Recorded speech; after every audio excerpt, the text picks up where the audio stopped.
अपने पोजीशन पर फिक्स्ड रहते हैं, जैसे दो इलेक्ट्रॉन दो एटम्स के बीच में बॉन्डिंग हो रही है और वो एक फिक्स्ड पोजीशन पर यहाँ पर है प्लेस्ड और हमेशा यहीं पर रहते हैं, ऐसे इलेक्ट्रॉन्स को बोला जाता है लोकलाइज्ड इलेक्ट्रॉन। अगर ये इलेक्ट्रॉन यहाँ पर बॉन्डेड होकर के सिर्फ और सिर्फ यहीं पे रह रहा है, ठीक है ना, दिस इज कॉल्ड लोकलाइज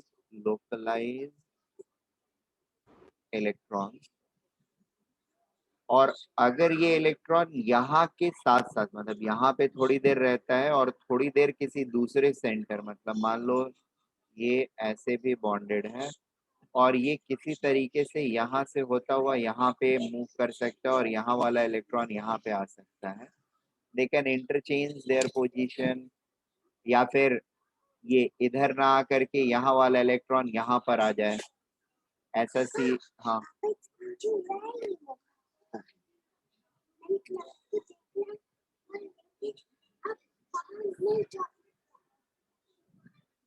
तो यहाँ पर भी कोई एटम इसी तरीके से है एंड ये वाला इलेक्ट्रॉन मूव होकर के यहाँ पर आया और यहाँ वाला इलेक्ट्रॉन यहाँ पे चला गया, ठीक है। इस तरह की शिफ्टिंग पॉसिबल होते रहती है जहाँ पे they are called delocalised electron, localised and delocalised electron, ठीक है।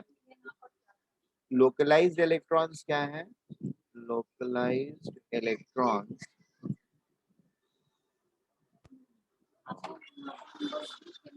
electrons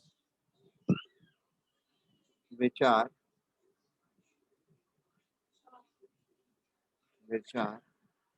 fixed or held at, rather we can say which are held at a fixed position, held at a fixed position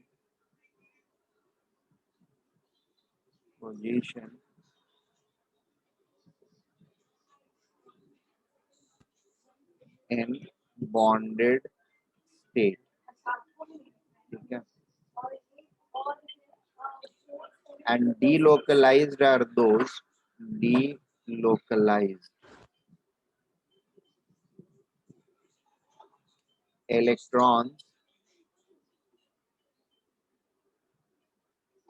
which are capable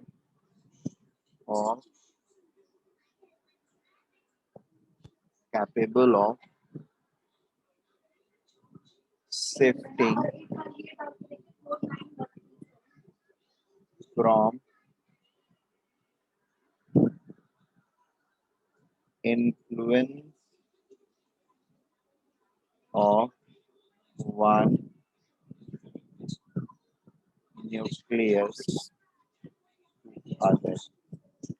basically शुरू में ये इस और इस nucleus के influence में है इलेक्ट्रॉन, बाद में इस न्यूक्लियस और इस न्यूक्लियस के इन्फ्लुएंस में आ गया और उसके कुछ देर बाद ये इस न्यूक्लियस इसके और इसके इन्फ्लुएंस में आ गया। तो all the time it is under the influence of only two nuclei, ठीक है, but it is shifting its position और उस शिफ्टिंग की वजह से वो अलग अलग न्यूक्लियाई के इन्फ्लुएंस में आते जा रहा है, ठीक है। बट एट अ टाइम कभी भी किसी भी गिवन इंस्टेंस पे वो हमेशा दो ही न्यूक्लियाई के इन्फ्लुएंस में, ऐसा नहीं कि चार न्यूक्लियाई के इन्फ्लुएंस में आ गया है। बात समझ में आ रही है ना? इस शिफ्टिंग ऑफ पोजीशन की वजह से the net energy of the system या net energy of such electrons, the net energy of such electrons are lower compared to localized electrons, ठीक है। now this lowering of energy of bonded systems due to delocalization of electrons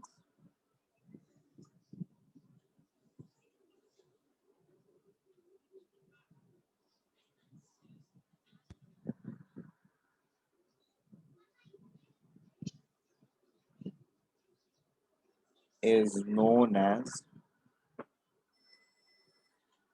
resonance energy. So basically resonance energy क्या हुआ, एक बार हम ideally हम ये मानते हैं कि ये इलेक्ट्रॉन लोकलाइज्ड है, ठीक है, मतलब दो एटम्स या चार एटम्स अगर बॉन्डेड हैं तो इलेक्ट्रॉन्स जो है वो आइडियली मूव नहीं कर रहे हैं, ठीक है, और वैसे कंडीशन में उनकी जो एनर्जी होगी, ठीक है, जो भी सिस्टम का एनर्जी होगा उसको बोलते हैं हम लोग थ्योरेटिकल एनर्जी, फाइन। और रियलिटी में एक्चुअली जब वो मॉलिक्यूल फॉर्म हो गया है,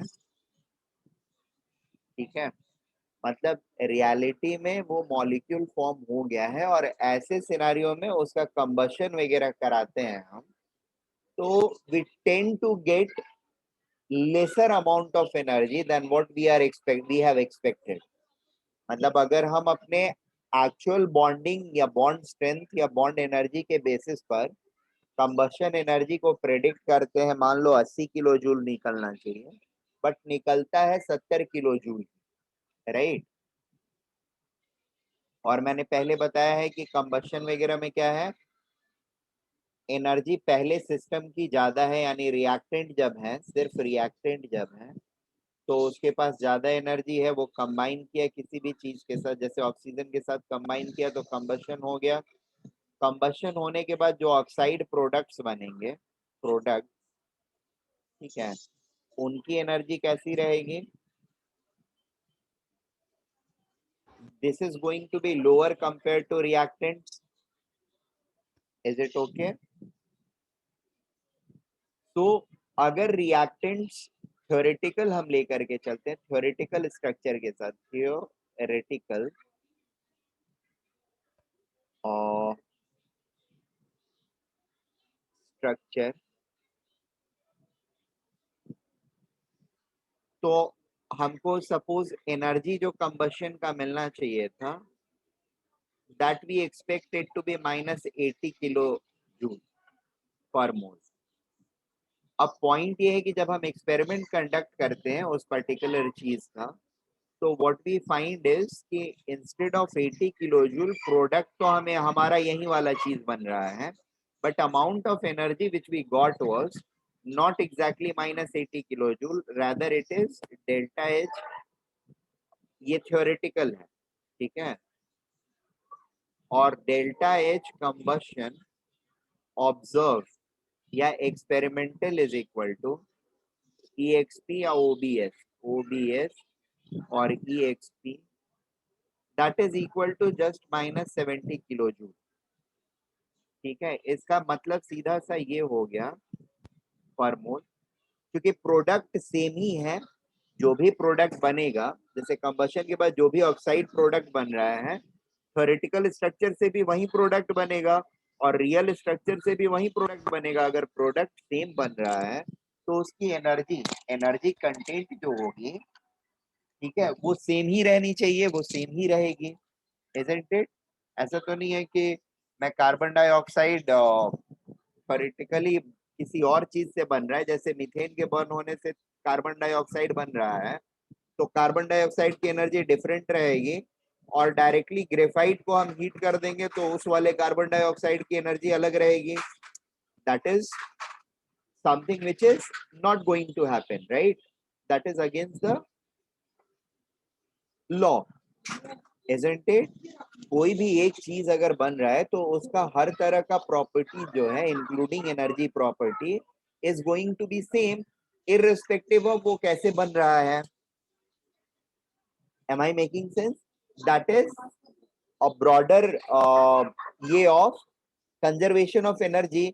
अगर एक चीज को बनाने में, मतलब एक चीज का किसी भी चीज का एनर्जी और दो अलग अलग प्रोसेस से बनाते हैं और दो अलग अलग डिफरेंट एनर्जी उसके पास रहता है, तो फिर कंजर्वेशन ऑफ एनर्जी का कॉन्सेप्ट जो है वो होल्ड नहीं कर पाएगा ना, होल्ड ही नहीं करेगा। Are we getting this point? Yes sir. ऐसे में अगर प्रोडक्ट मेरा थ्योरेटिकल स्पीसीज से जो प्रोडक्ट बन रहा है, थ्योरेटिकल स्पीसीज एंड ये ऑब्जर्वेशन स्पीसीज, ये दोनों के बारे में मैं डिस्कस करूंगा 2 मिनट में और 2-3 एग्जांपल लेकर के, सो डोंट गेट बॉदर्ड। तो ऑक्साइड प्रोडक्ट जो भी मेरा फॉर्म हो रहा है उसके रेस्पेक्ट में थ्योरेटिकल वाले की एनर्जी 80 किलो जूल। अब ये कैसे हमने निकाला, दैट इज समथिंग जो मैं एक्सप्लेन करने वाला हूं आपको। एक्सपेरिमेंटल वाला एक्चुअल चीज जो है उसको जला करके हम लोग निकाल लेते हैं। तो अब इसका मतलब हम लोग को डायरेक्टली ये हो जाता है कि जो हमारा रिएक्टेंट वगैरह था जिसको हमने थ्योरेटिकल रिएक्टेंट लिया था और जो हमारा एक्चुअल रिएक्टेंट है, इन दोनों के बीच में there is some energy gap. ठीक है, और ये जो एनर्जी गैप है इसी को बोलते हैं हम लोग डेल्टा एच रेजोनेंस। ठीक है, क्या बोलते हैं? Delta H resonance. तो डेल्टा एच रेजोनेंस क्या हो जाएगा कंबशन के टर्म्स में अगर हम लोग देखते हैं, तो delta H resonance is simply going to be equal to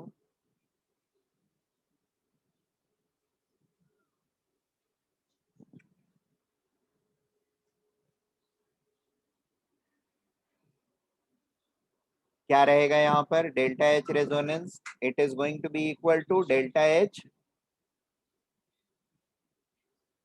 theoretical minus delta H experimental, isn't it?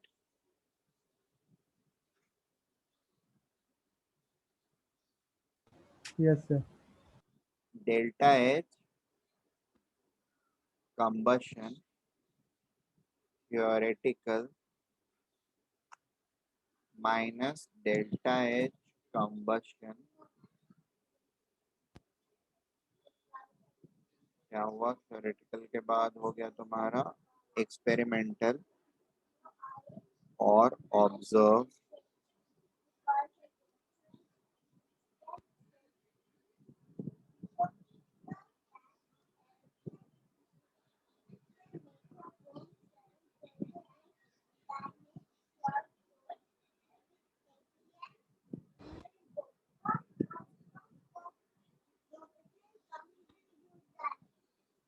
ठीक है, नॉट ओनली दिस, कंबशन के साथ ही नहीं, इसका सेम रिलेशनशिप जो होता है, जैसे ऑक्साइड फॉर्मेशन के साथ साथ हाइड्रोजिनेशन के साथ भी कुछ ऐसा ही होता है।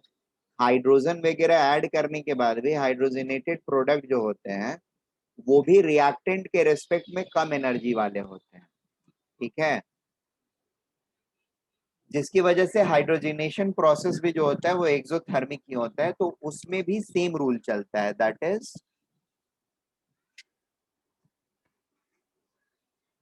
डेल्टा एच हाइड्रोजनेशन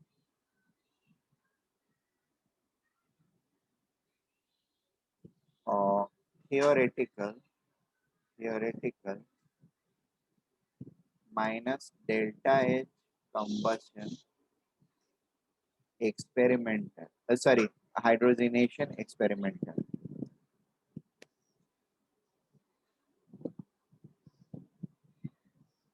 अब यहाँ पर एक चीज और हम लोग को समझना होता है, ये रेजोनेंस एनर्जी के ही को ही, और ये फॉर्मूले रहने देते हैं, एक और डायग्राम छोटा सा बना लेते हैं एंड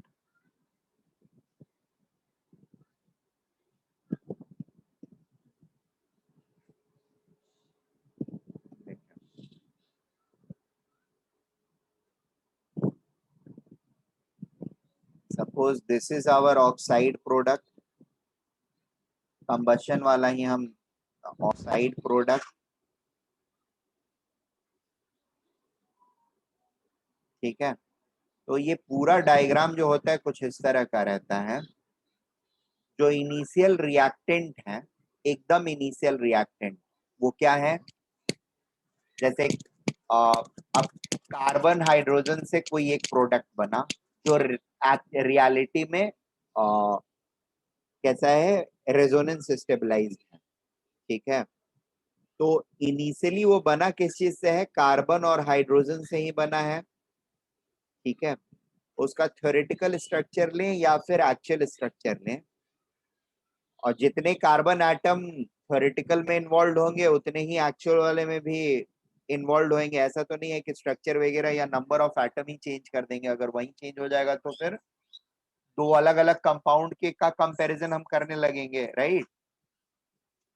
तो थ्योरेटिकल और एक्सपेरिमेंटल वाले में डिफरेंस सिर्फ बॉन्डिंग पैटर्न का होता है।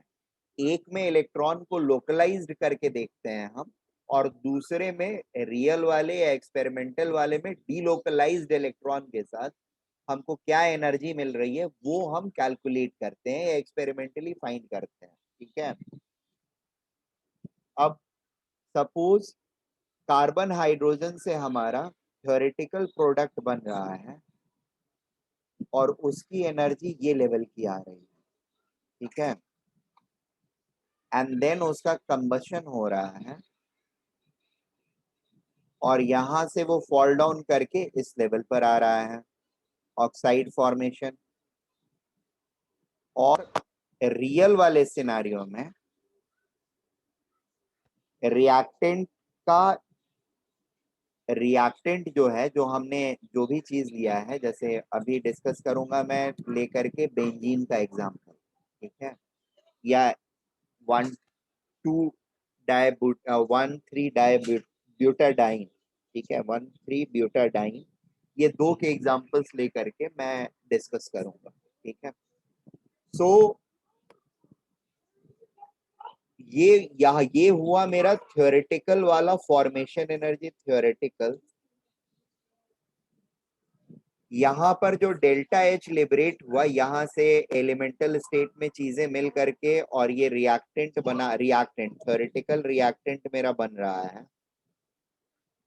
This is delta H formation of reactant, reactant, ठीक है। और ये कैसा रिएक्टेंट है, theoretical reactant. Delta H theoretical भी इसको बोल सकते हैं, delta H formation reactant, theoretical, theoretical और रिएक्टेंट का, ठीक है। और सेकेंड थिंग जो है वो ये है कि एक्चुअल में जो हमारा रिएक्टेंट बना, ऑब्वियसली डीलोकलाइजेशन होने की वजह से क्या हो गया है, उसकी एनर्जी कम हो गई है। That is what we have discussed. Electrons delocalise हो गए जिसकी वजह से उसकी एनर्जी कम हो गई। तो एनर्जी कम हो गई तो इसके रेस्पेक्ट में एनर्जी कम हुई रहेगी ना, इसके रेस्पेक्ट में कम एनर्जी हुई है, तो ये वाला गैप जो है वो बढ़ा के दिखाना पड़ेगा हमको। ये बात समझ में आ रही है हम लोगों को?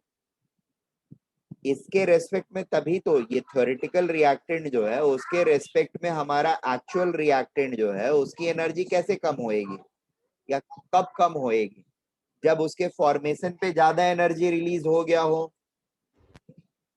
राइट ना। Yes sir. ठीक है। और यहाँ पर फिर हमारे पास है कंबशन एनर्जी वाला डायग्राम।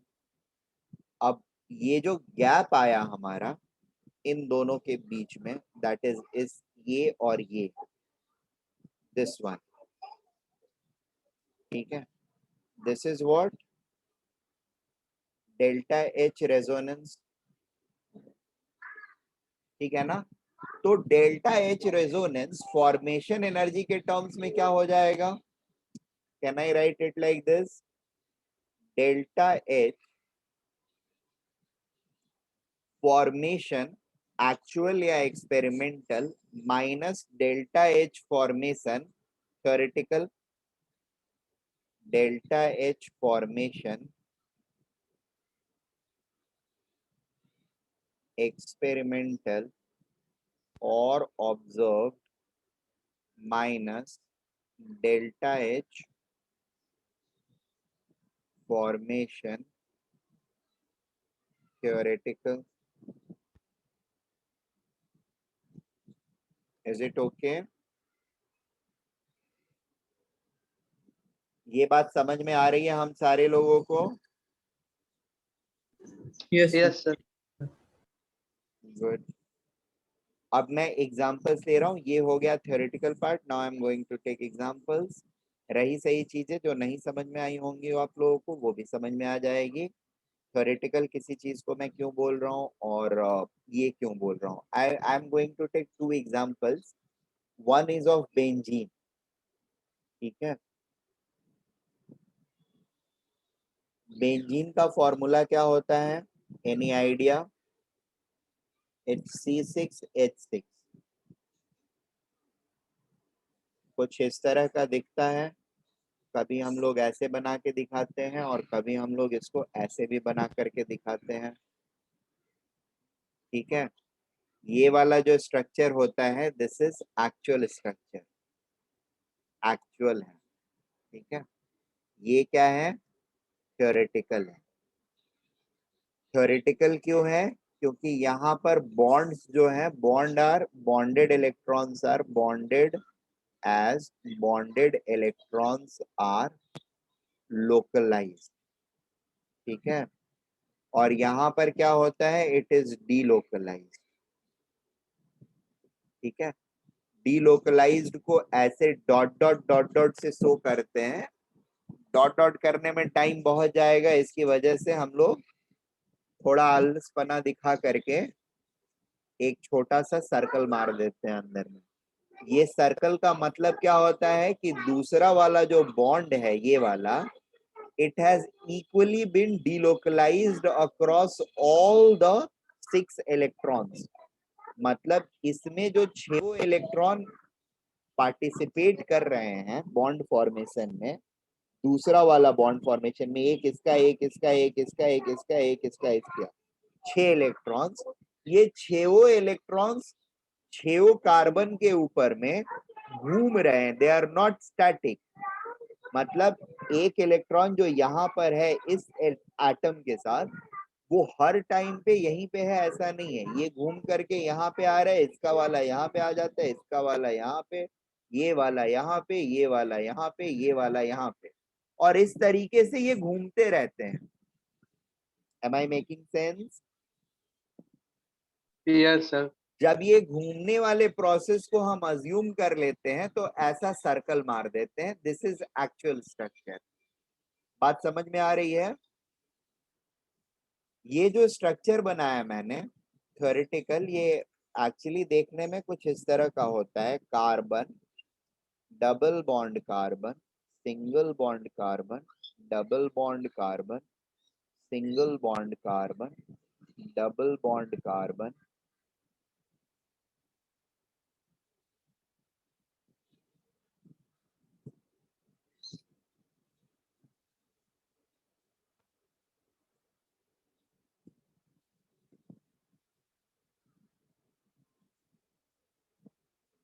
ठीक है।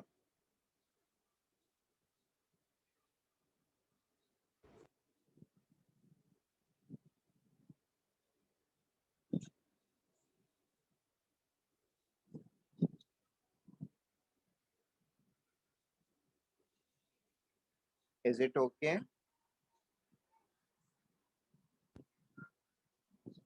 Yes sir. तो कार्बन कार्बन के बीच में डबल बॉन्ड, कार्बन हाइड्रोजन के बीच में double bond, single bond. so there are 6 carbon hydrogen single bond, there are 3 carbon carbon double bonds and 3 carbon carbon single bonds, that is its constituent। यहाँ पर क्या है? this is carbon, this is carbon, this is carbon। सारे carbon पहले single bond से bonded रहेंगे और फिर सेकेंड वाला बॉन्ड जो होगा, that will get delocalized over everywhere, ठीक है। और ये हाइड्रोजन एज इट इज रहेगा सिंगल सिंगल बॉन्ड, राइट। अब इस स्ट्रक्चर की एनर्जी और इस स्ट्रक्चर की एनर्जी में डिफरेंस होता है। ये स्ट्रक्चर कहां पर है? ये स्ट्रक्चर यहाँ पर है। Are you getting this point? So ये इस चीज को डिनोट करता है। अब इतना बड़ा डायग्राम वहां पर तो बन नहीं सकता है, तो I will draw a smaller diagram. ये किस चीज को करस्पॉन्ड करता है? ये इस चीज को करस्पॉन्ड करता है जब हम डबल बॉन्ड्स को स्पेसिफिकली दो कार्बन्स के बीच में डालते हैं। और ये वाला किसको करस्पॉन्ड करता है? ये इस स्ट्रक्चर को करस्पॉन्ड करता है जब बॉन्ड जो है वो डीलोकलाइज है। Is it okay? अब सी, Yes, sir. वो चाहे हमारा ये बन रहा हो, इसके फॉर्मेशन या इसके फॉर्मेशन में amount of carbon which has been used, thank you, the amount of carbon and hydrogen utilized is exactly the same, isn't it?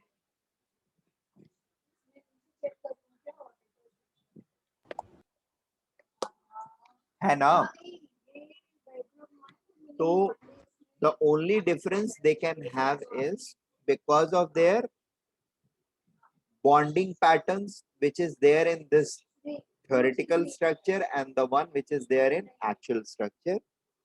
And उसको एनालाइज करने के लिए हमारे पास फॉर्मेशन एनर्जी का कंपैरिजन या तो हम कर सकते हैं, या फिर कंबशन एनर्जी का, या फिर हाइड्रोजनेशन एनर्जी का। ठीक है, ये कंपैरिजन से हमको डेल्टा एच रेजोनेंस मिल जाता है। आई बिलीव अब हम लोग को पता चल गया होगा, चीजें क्लियर हो गई होंगी। Anything which is not clear to अस?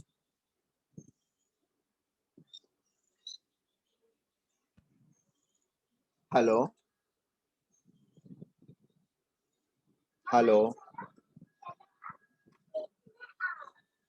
अब सी, एक चीज और है जो अभी मैं एक्सप्लेन करूंगा इसी में, बट यहाँ पर अगर ध्यान देंगे हम लोग तो we are actually dealing into 4 variables. 5 variables हैं। ये वेरिएबल इन दोनों के साथ भी रिलेटेड है और इन दोनों के साथ भी रिलेटेड है। Formation energy experimental and theoretical के साथ, and combustion energy theoretical and experimental के साथ। ठीक है, तो अगर मेरे पास ये दोनों एनर्जीज दी हुई हैं और इन दोनों में से कोई भी एक नोन है, तो दूसरा वाला को हम फाइंड आउट कर सकते हैं, इजंट इट? कर सकते हैं ना? Yes, sir. बात समझ में आ रही है हम लोगों को या नहीं आ रही है? मैं सिर्फ ये बोल रहा हूं कि अगर थ्योरेटिकल कंबशन एनर्जी और एक्सपेरिमेंटल कंबशन एनर्जी दोनों दिया हुआ है और एक्सपेरिमेंटल फॉर्मेशन एनर्जी सिर्फ दिया हुआ है, थ्योरेटिकल नहीं दिया हुआ है, हमसे पूछा जा रहा है कि थ्योरेटिकल क्या होगा, तो आप लोग निकाल नहीं सकते हैं। इन दोनों का डिफरेंस, इन दोनों का डिफरेंस बराबर होना चाहिए, राइट ना? जैसे पिछले वाले क्वेश्चन में देखते हैं हम लोग, 80 वाला एग्जांपल ले रहा था ना। वी नो दैट यहाँ से रेजोनेंस एनर्जी क्या मिला हमको? 10 -10 किलो जूल्स, राइट? अब ऐसे में अगर कोई आपको बोल दे कि थ्योरेटिकल फॉर्मेशन एनर्जी इज -130, ठीक है, तो थ्योरेटिकल फॉर्मेशन एनर्जी इज -130, तो एक्सपेरिमेंटल फॉर्मेशन एनर्जी क्या रहेगा?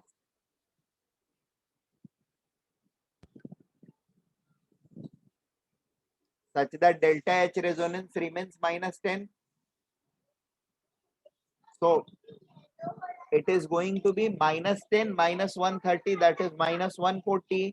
ये वाला वैल्यू अगर 140 होएगा, ये वाला वैल्यू अगर 140 -140 होएगा, और उसमें से -130 को सब्ट्रैक्ट करेंगे तभी तो रेजोनेंस एनर्जी -10 बचेगा ना। Am I making sense? Yes, sir.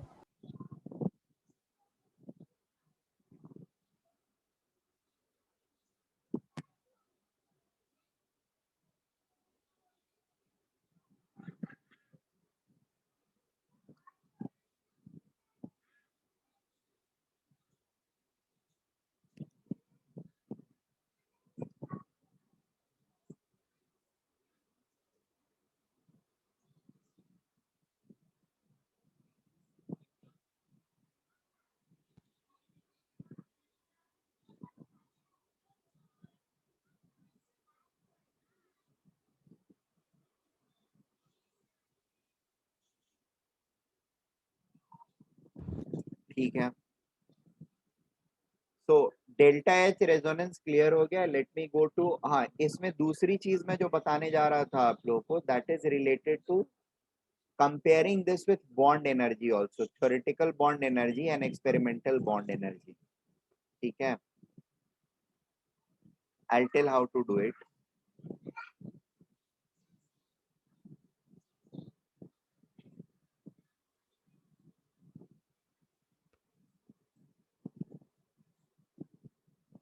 या एक दो क्वेश्चन लेकर के हम लोग कर लेंगे उस चीज को। वेट,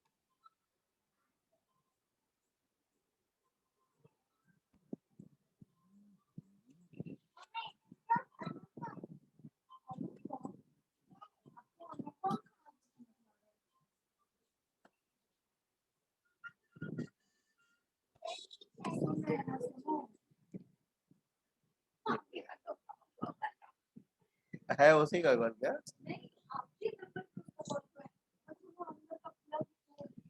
कौन सा प्लग?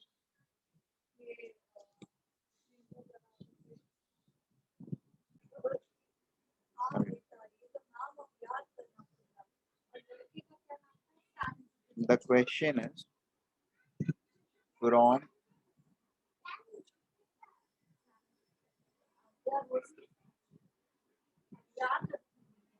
या फिर एक काम करते हैं, ये वाले के ऊपर मैं आता हूँ, क्वेश्चन डिस्कस करता हूँ। Let me first discuss few more things and then I will come to this question. ठीक है, और बेसिकली सारे डेफिनेशंस मैंने अभी आप लोग को बता दिए हैं। Now it's time for me to tell you certain laws. ठीक है, दे आर बेसिक लॉज, कुछ ज्यादा उसमें है नहीं, but still let me first introduce you to those laws and then I will discuss this question. See, energies के terms में जैसे फर्स्ट लॉ जो था हमारा, वो कंजर्वेशन ऑफ एनर्जी से रिलेटेड था। थर्मोकेमिस्ट्री में भी उसी conservation of energy, that is first law, को कुछ डिफरेंट स्टेटमेंट्स में या डिफरेंट फॉर्म में हम उसको जानते हैं, and I will be dealing with them. So the first law of thermochemistry is laws of thermochemistry.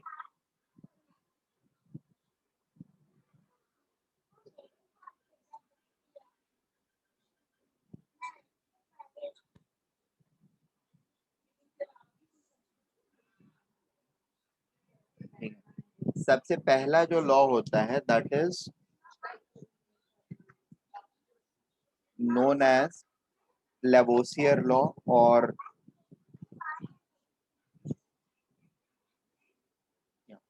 Lavoisier or Laplace law.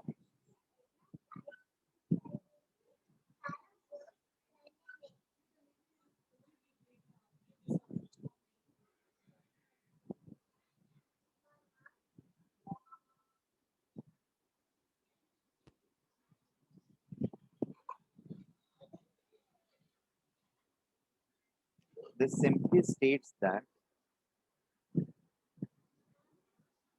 the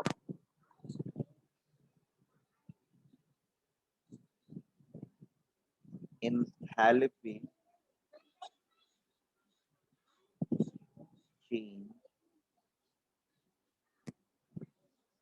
during forward reaction is additive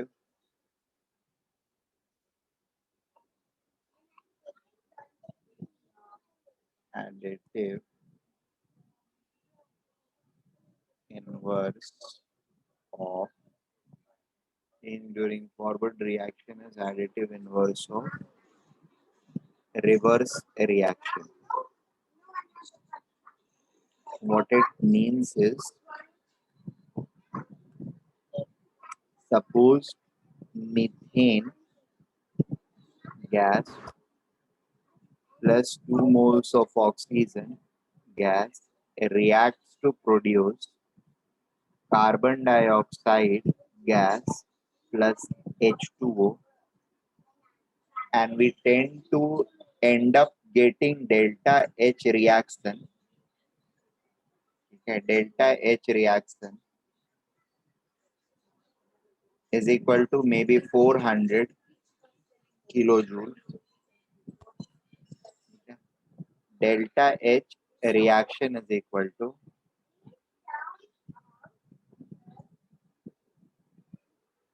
400 kilojoules.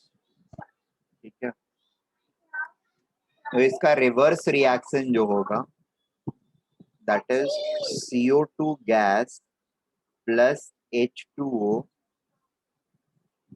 liquid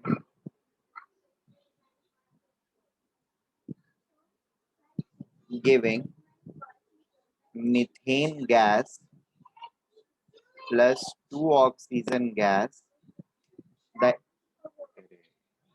The delta H for this reaction will simply be equal to CH4 gas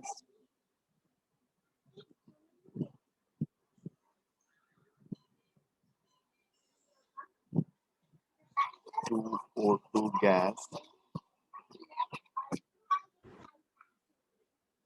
The delta H of this reaction is going to be delta H Rxn is equal to 400 kilojoule.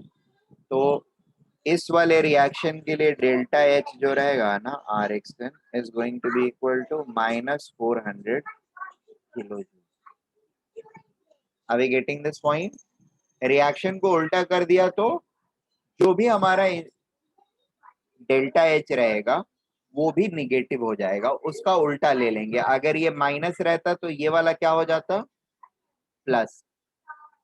बात समझ में आ रही है हम लोगों को? Reaction को उल्टा करेंगे तो एंथैल्पी चेंज जो होगा उसका भी साइन रिवर्स हो जाएगा. Am I making sense?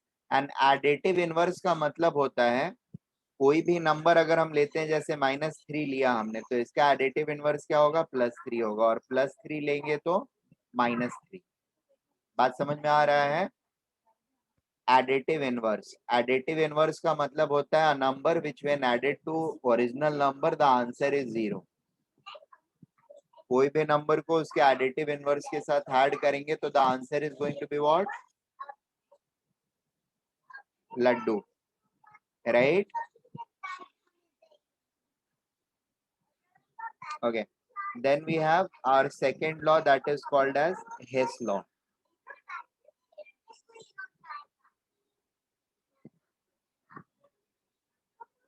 Hess law of constant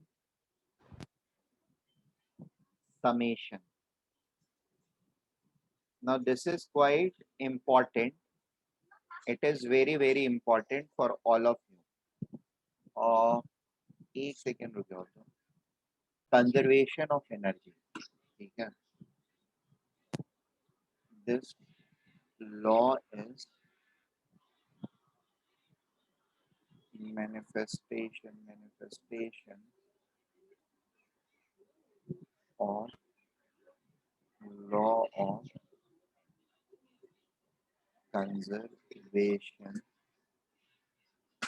of energy. That is first law of thermodynamics. First law of thermodynamics.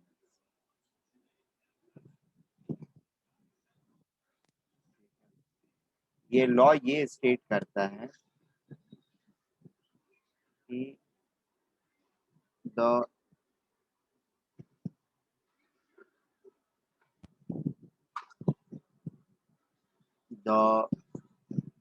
enthalpy change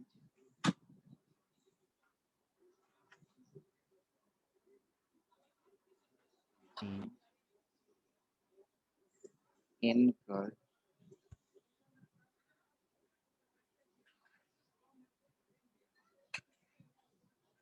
during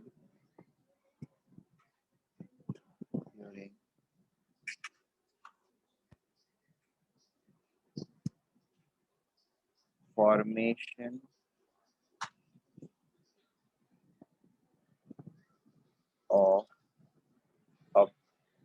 product from formation of products from same set of reactants will be same irrespective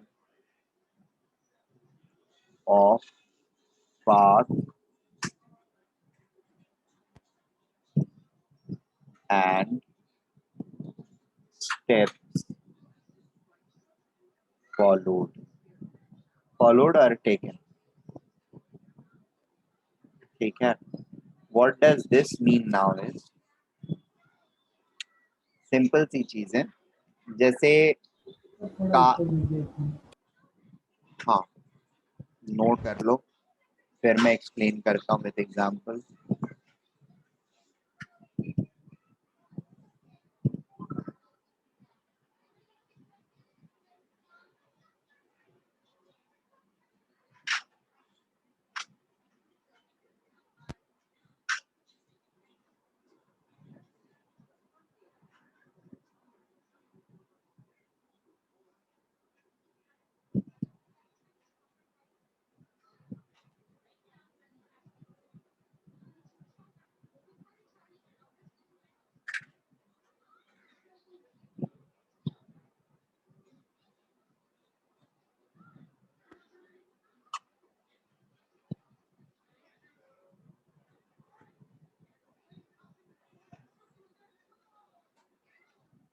note कर लिया? Yes sir. Yes, sir.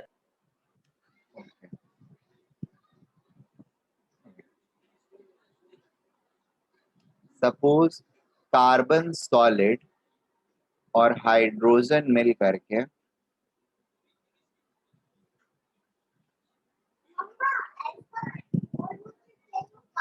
Four carbon plus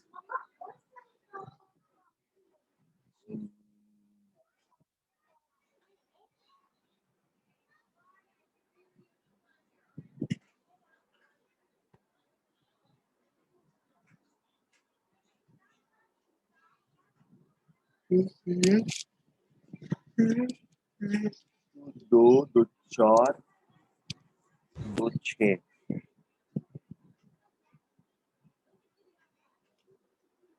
और इससे कुछ इस तरह की चीज बनती है. We can call it butadiene.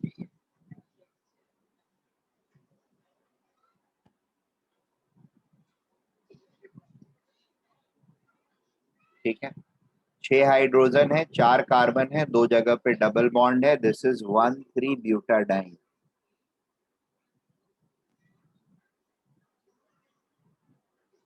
ठीक है. या फिर 1,3 ब्यूटाडाइन एग्जांपल नहीं लेते हैं हम लोग. Let us take another example. Same configuration सारी चीजें. I am not taking butadiene for some reason. Let it be. ठीक है. This is 2 butyne. ठीक है ना. 2 पर ब्यूटाइन है. तो यहां पर हमको मान लो डेल्टा एच जो है वो 1 लगा या मिला, जो भी है वो हुआ. ट्रांजेक्शन डेल्टा H1 का हुआ. इसको हम हाइड्रोजन के साथ हीट करते हैं 1 मोल हाइड्रोजन गैस के साथ. तो ये एक डबल बॉन्ड ओपन होकर के यहाँ पर एक हाइड्रोजन, यहाँ पर एक हाइड्रोजन लग जाएगा. So this becomes C double bond. एक यहाँ पर H, एक यहाँ पर H जाएगा. एक्चुअली दोनों अलग अलग डायरेक्शन में नहीं जाएगा. हीटिंग से दे रहे हैं तो they are going to be in same direction और CH3 यहाँ पर आ जाएगा.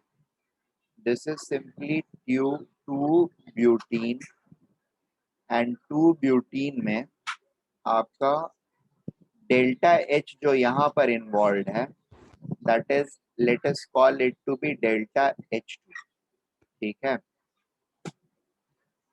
फर्दर एक हाइड्रोजन इसमें ऐड करते हैं, H2 gas, and we have CH3, CH2, CH2 and CH3.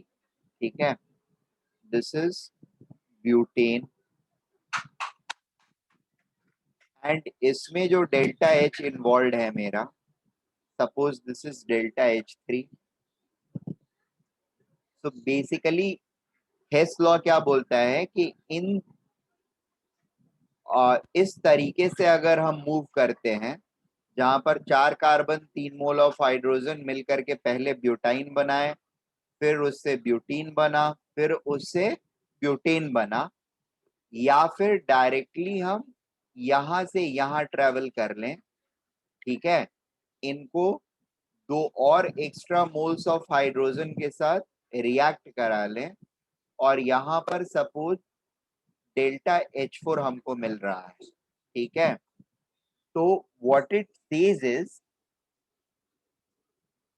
The sum of all these three, 1 2 3 should be equal to this. ठीक है, या फिर यहां से साइकिल शुरू करके अगर हम यहां तक वापस आ जाते हैं, तो यहां से यहां आने में हमको एनर्जी कितना मिलेगा? अगर इस प्रोसेस में एनर्जी डेल्टा H4 मिल रहा है, तो उल्टा प्रोसेस अगर करेंगे तो हमको एनर्जी कितना मिलेगा? माइनस डेल्टा H4, राइट ना? लेवोसियर लैप्लासिस लॉ से यही पढ़े हम लोग ना. That means delta H1, delta H2, delta H3 and plus minus delta H4 is going to give me the same original state. That means energy is getting conserved. पूरे cycle को करने के बाद मिला क्या हम लोगों को? कुछ नहीं लड्डू, राइट? या फिर इसको हम ऐसे बोल सकते हैं कि ये तीनों प्रोसेस में जो टोटल एनर्जी निकली, that is same as this energy, isn't it? Delta H4 is equal to delta H1 plus delta H2 plus delta H3, right? Or delta H1 plus delta H2 plus delta H3 minus delta H4 is equal to 0. It's the same thing. Am I making sense? ये बात समझ में आई हम लोगों को? This is known as law of constant summation. Hess law of constant summation. ठीक है, इसके ऊपर मैं एक क्वेश्चन अभी डिस्कस कर लेता हूं, and then I will discuss, बाद में कुछ और चीजें भी डिस्कस करूंगा. Let me discuss one question at least.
Okay,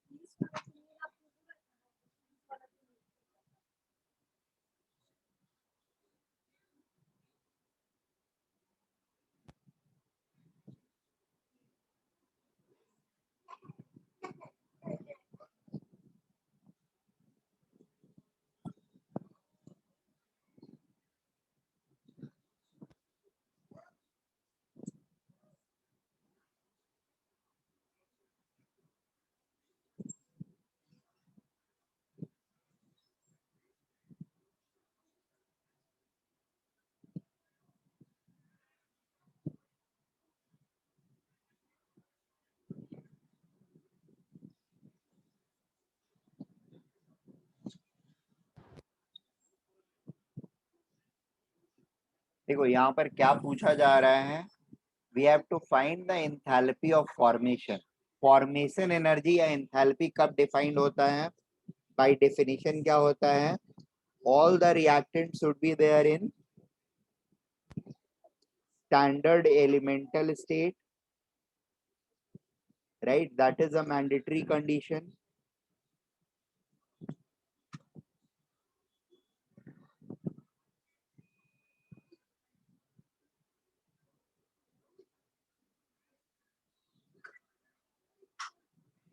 Right now,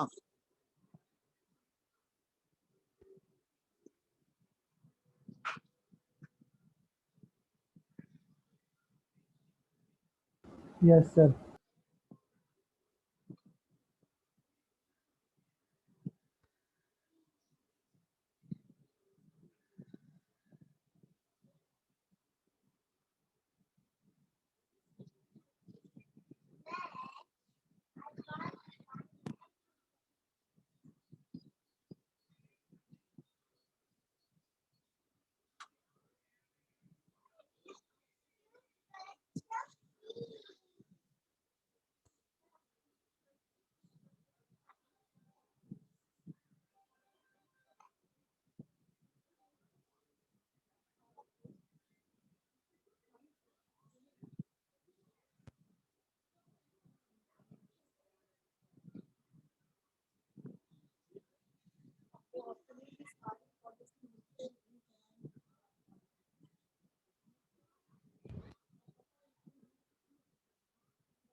ठीक है, ये चार इंफॉर्मेशन हमको दिए हुए हैं और इससे हमको बोला जा रहा है कि enthalpy of formation of sulphuric acid आप बताइए। तो सल्फ्यूरिक एसिड का फॉर्मेशन एनर्जी हमको कैसे निकलेगा? If I am going to use H2 gas, sulphur solid and 2 moles of oxygen gas, and ये रिएक्ट करके H2SO4 लिक्विड बनाता है, ठीक है। और इस प्रोसेस में जो डेल्टा H रहता है, that is going to be termed as delta H formation, isn't it? मतलब फाइनल हमको ये इक्वेशन चाहिए, ये चीजें मिल करके ये बन रही हो, इज इट राइट? बात समझ में आ रही है हम लोगों को? Yes, sir. नाउ पॉइंट ये है कि you guys need to rearrange these reactions such that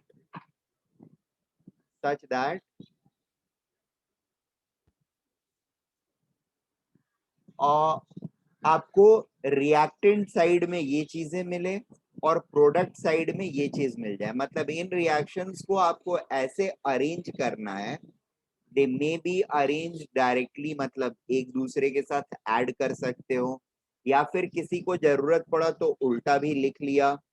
उल्टा लिखने से अगर सॉल्व हो रहा है, जैसे मेनी अ टाइम्स ऐसा होगा कि किसी रिएक्शन को उल्टा लिख लेते हैं तो ये जो प्रोडक्ट बन रहा है और दूसरे तरफ में प्रोडक्ट या रिएक्टेंट के फॉर्म में यूज हो रहा है। तो जैसे अगर ये प्रोडक्ट है और यहाँ पर ये प्रोडक्ट की तरह, सॉरी, रिएक्टेंट की तरह यूज हो रहा है, तो इन दोनों रिएक्शन को अगर हम सीधे सीधे ऐड करेंगे तो it will become S plus O2 plus half O2 giving us SO3। ये रिएक्टेंट, ये प्रोडक्ट और ये रिएक्टेंट कैंसिल हो जाएगा and the net equation will become S plus O2 plus half O2, that is S plus 3/2 O2 gives SO3। और जो delta H होगा इसके फॉर्मेशन का या इसके बनने का इस प्रोसेस से, that will become delta H1 plus delta H2, ठीक है।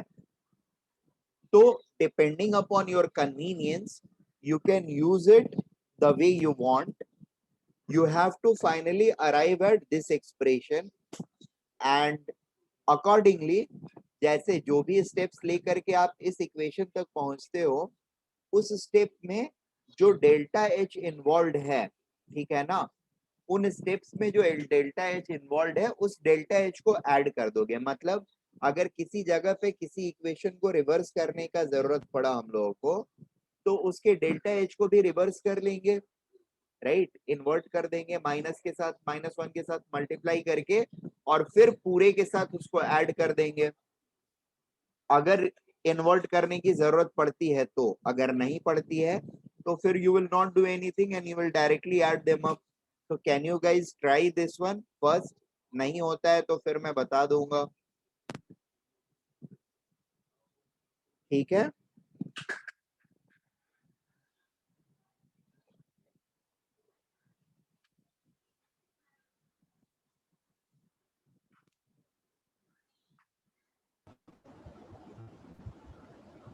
Yes.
Jelly.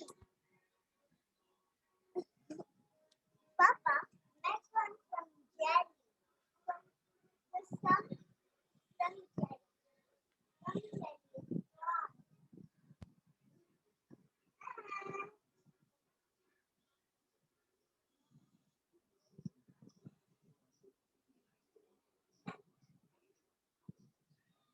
Oh, jelly, I love the jelly. I love the jelly.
ठीक है Pratiksha, you have got right answer.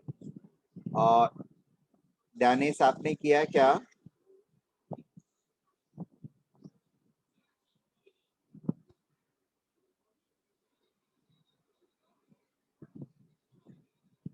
Sir, I couldn't hear you. Is the answer right? हाँ हाँ, the answer is right.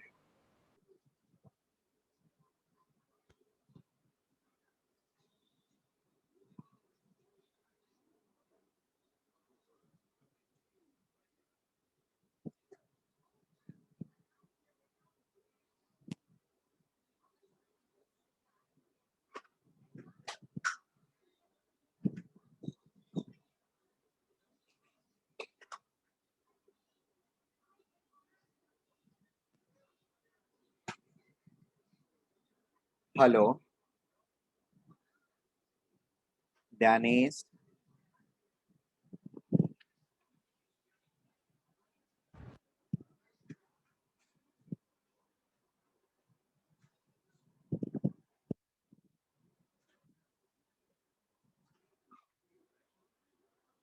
Danish is not there.